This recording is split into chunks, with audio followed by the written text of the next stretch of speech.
Islam is a collection of teachings and practices that were common in Arabia during the time of Muhammad. There were several tribes of Jews preaching monotheism in Arabia. These Jews had the Torah, along with tons of other stories that were recorded in the Talmud and other sources. Many of the stories in these additional sources were based on biblical characters, but they were fictitious. Stories about Abraham being delivered from a fire, or a bird teaching Cain to bury his brother, or Solomon talking to animals. Muhammad heard the stories, and now they're in the Quran. There were also a variety of tales about Jesus and Mary that certain heretical Christian groups believed. Stories about Jesus speaking at birth, Jesus giving life to clay birds, Mary giving birth under a palm tree, and so on. No historian on the planet believes that these stories are authentic, but they were popular in Arabia during the 7th century. Muhammad heard them, and now they're in the Quran. In Surah 18, Allah tells us that Dhul Qarnayn, the Arabic name for Alexander the Great, traveled so far west, he found the place where the sun sets. This was a popular story during Muhammad's lifetime. Muhammad heard it, now it's in the Quran. The Quran even claims that Alexander the Great was a devout Muslim, when we know historically that he was a complete pagan. During Muhammad's time, the Sabians, who are mentioned several times in the Quran, recited a creed. La ilaha illallah, there is no God but Allah. Muhammad heard this creed and simply added the words, and Muhammad is his messenger. The Sabians also prayed at all 5 of the times Muslims prayed during their prescribed daily prayers. Some of the Persians believed that after death a paradise of sensual delights awaited them, complete with houris, the perpetual virgins Muslims believe they'll be awarded in paradise. It seems that Muhammad simply took a bunch of the beliefs and practices that were popular in 7th century Arabia, gave them an Islamic twist, and incorporated them into his new religion. The pagans, by the way, thought this was hilarious. They regularly made fun of Muhammad for believing everything he heard, so they called him the ear. Let's read a passage from Ibn Ishaq about Muhammad and one of his critics, a man named Nabtal. I have heard that it was of him that the apostle said, "Whoever wants to see Satan, let him take a look at Nabtal bin al-Harith. He was a sturdy black man with long flowing hair, inflamed eyes, and dark ruddy cheeks. He used to come and talk to the apostle and listen to him, and then carry what he had said to the hypocrites.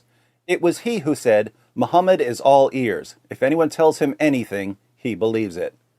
God sent down concerning him, in Surah 9, verse 61 of the Quran, and of them are those who annoy the prophet and say, 'He is all ears.'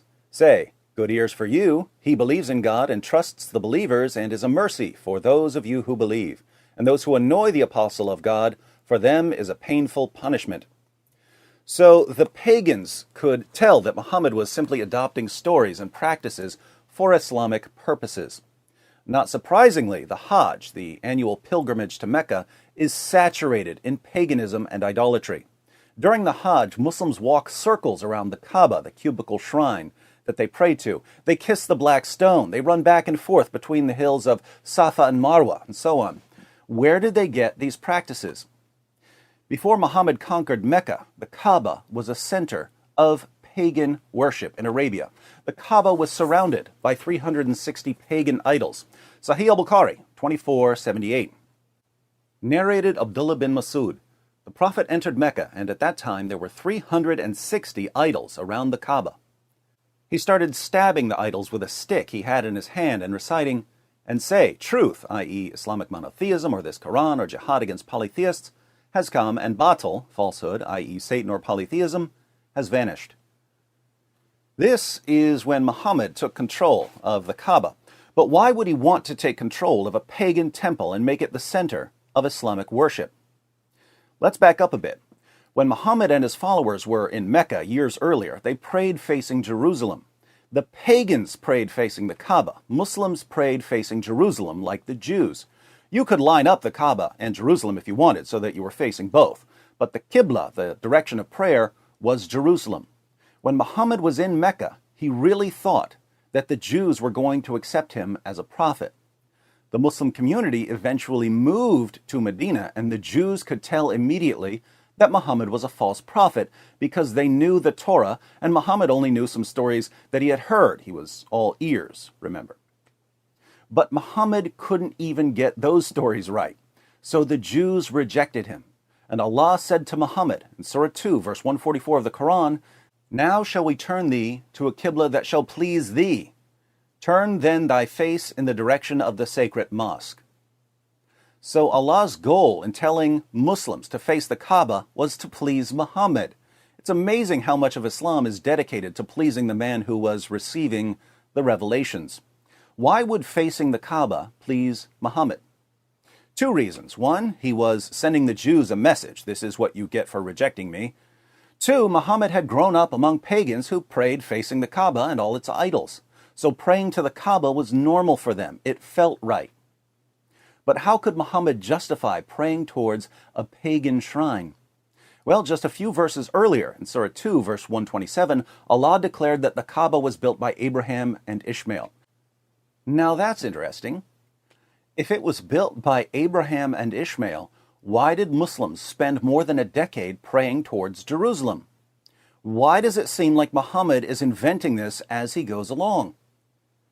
One of life's great mysteries. But what evidence do we have that the Kaaba was built by Abraham and Ishmael? Absolutely none, apart from the fact that Muhammad said it.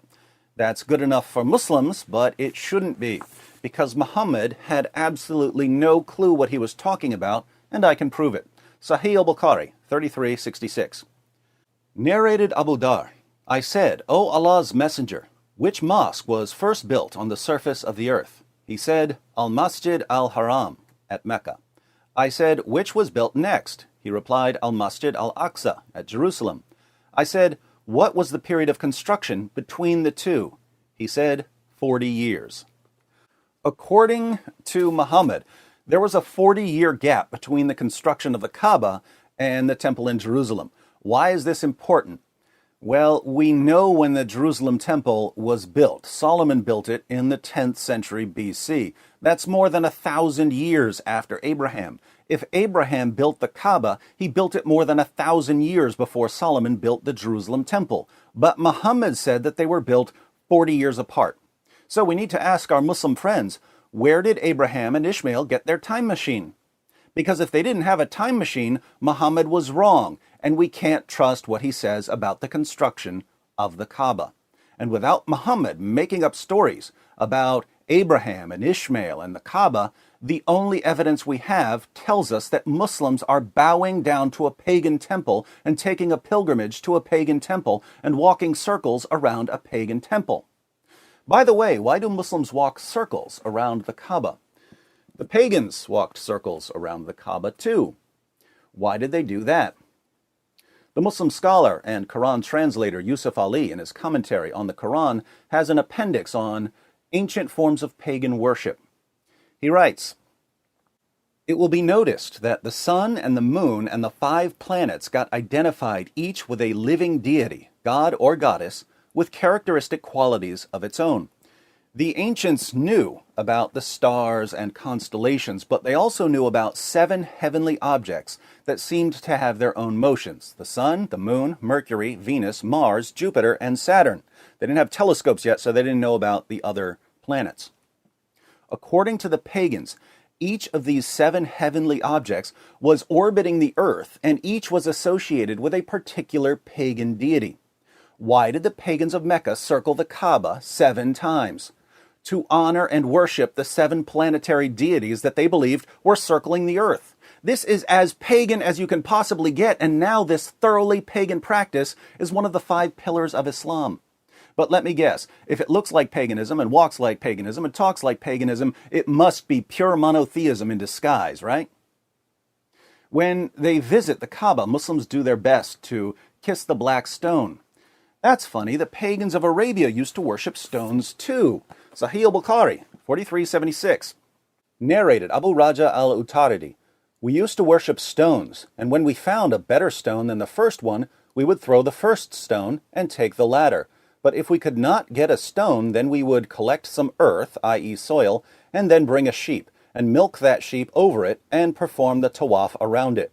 When the month of Rajab came, we used to stop the military actions, calling this month the Iron Remover, because we used to remove and throw away the iron parts of every spear and arrow in the month of Rajab."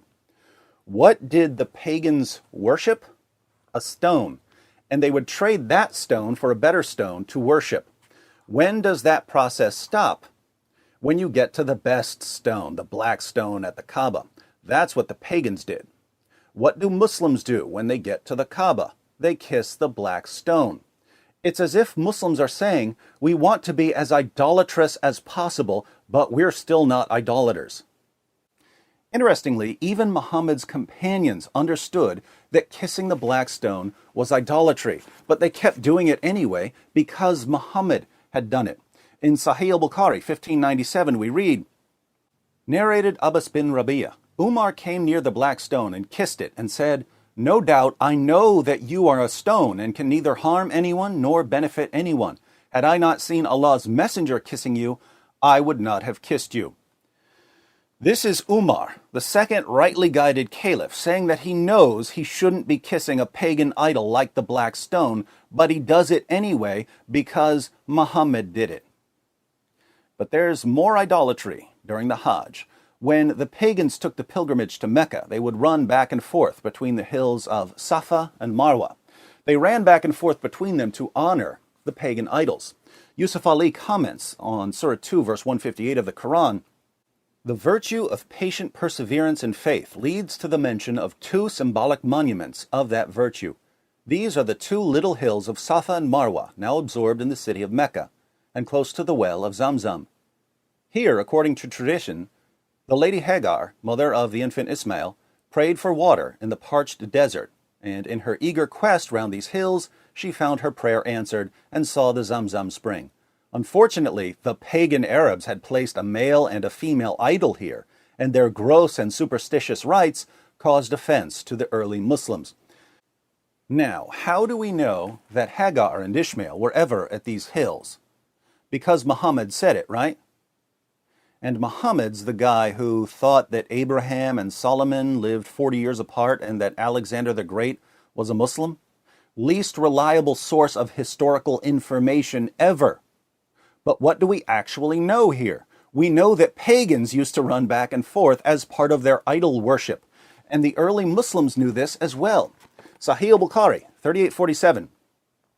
Narrated Ibn Abbas, to run along the valley between the two green pillars of As-Safa and Al-Marwa mountains was not sunnah, but the people in the pre-Islamic period of ignorance used to run along it and used to say, we do not cross this rain stream except running in great haste.